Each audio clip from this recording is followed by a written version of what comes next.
Hey, Dr. Byerly, thanks for meeting with us about your nomination. So you said I was nominated for an award. Did I actually earn it? Yeah. It's really strange because it's kind of like receiving it posthumously, right? So what are you doing now? No, I'm in this silly education program, you know, trying to get a teaching credential. Okay. The more I get into it, the more I think I'll probably never finish it, because I can't stand the courses. So what made you stop teaching at USC?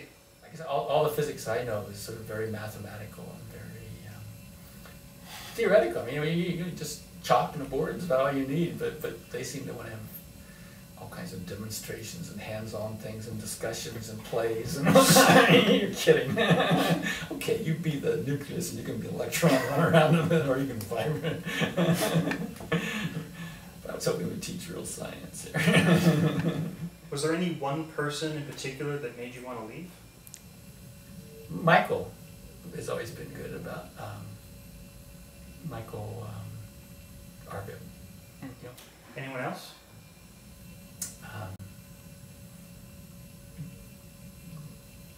Grivitz, whatever, I'm blocking on his first name. Roberto. Roberto, right.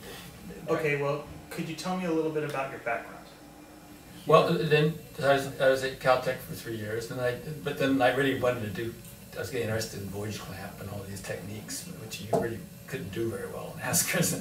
Right. So I went over and worked with Dr. Hagiwara at UCLA for 3 years in physiology there. Okay. That's where, and you know, there I got people like Pancho Resnick and other real electrophysiologists. And I was the only person to publish a paper on ASCRS for quite but it was neat. I mean, Jose Del Castillo sent me asked for reprints because nobody had worked on it since he worked on it, 20 years earlier. That's awesome. And and you know, I thought it was the same stuff as squid axons, but no one else was in the field.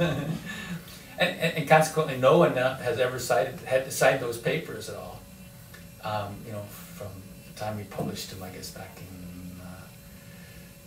78 or something, until about 5 years ago, when they finally, the genetics of the nematode got far enough that they pulled out a potassium channel.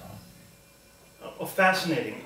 Some people have often asked about your seemingly psychic ability to remember names. I developed all this power, because somehow just training yourself to learn people's names, you get better at it. Mm-hmm. But I could no longer use it because it was terrifying the students. They wouldn't they wouldn't even come into the lecture hall, and the evaluations at Wright High, it was a good course and all, but they were just terrified they were going to be called on that. So I finally, had to promise them all this stuff that not only. I had I think don't call list at night in 421 where I said, if you tell me you don't want to be called on, I won't call on you. All right. So how would you describe the students in 524? Well, you mean that people taking 524? Yeah. Mostly they just kind of terrified at first to start. And some people were kind of lazy like yourself. I knew that, you knew how to do all these things anyway, but getting to actually do them wasn't. Do you have any advice that you'd like to give the graduate students? Graduate students ought to have a lot more fun than they do. Even though your advisors may not agree to this, but I think 95% of you work too much on your thesis project. So it's fine to go to the pizzas that you have over here with the NGF, but that's just fattening. Also go to the beach parties and the camping and hiking. Do you feel like you ever overburdened them? Well, let me apologize to them for all the work I gave them in there, because I now have taken some of these courses where I just didn't realize kind of how overburdened grad students are. Do you have any final thoughts for the class?